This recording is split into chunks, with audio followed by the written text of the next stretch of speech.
Ito guys, nagano ako sa samahan ninyo ako, magbunot tayo ng mga damo. Yung mga sagbot ba? Kaya nga sinil naman ang magkuan ni.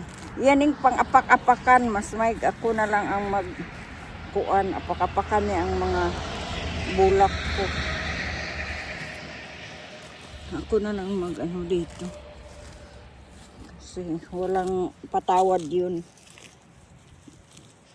Mag-ano ako sa mga bulaklak na para maganda di tingnan. I-ano naman niya. Apak-apakan. So, magbunot muna tayo. Maganda na itong ano ko. Pang-tanim ko.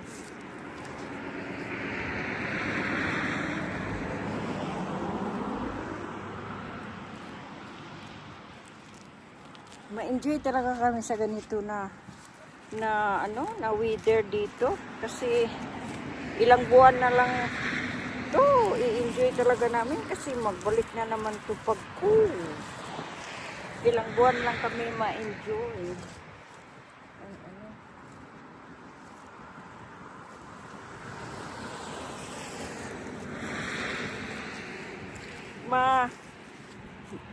Ano ba ang pagbunot kasi ulan kahapon ang ano lang ang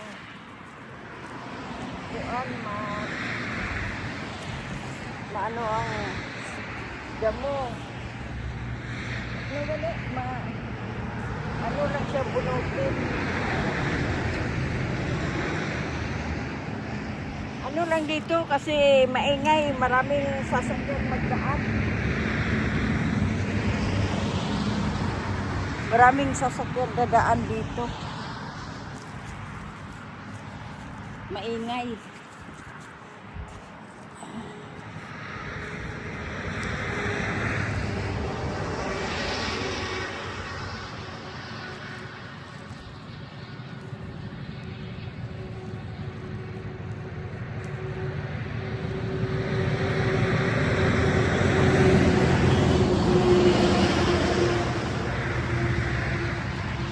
Bunot-bunot para makaaraw din tayo.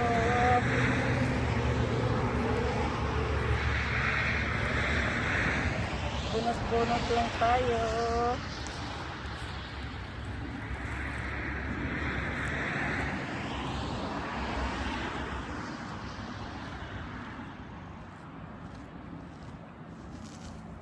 Sa atin to guys, anong tawag dito? Carabao grass.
Hi guys, naglinis ako dito guys. Tingnan mo.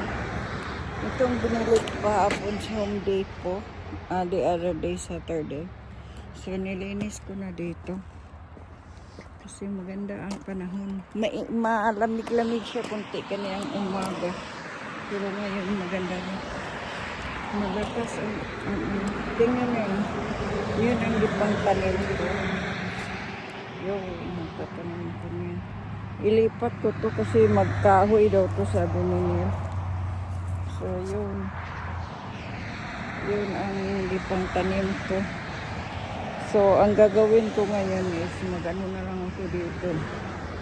Magdamo. Bunutin ko yung mga damo-damo.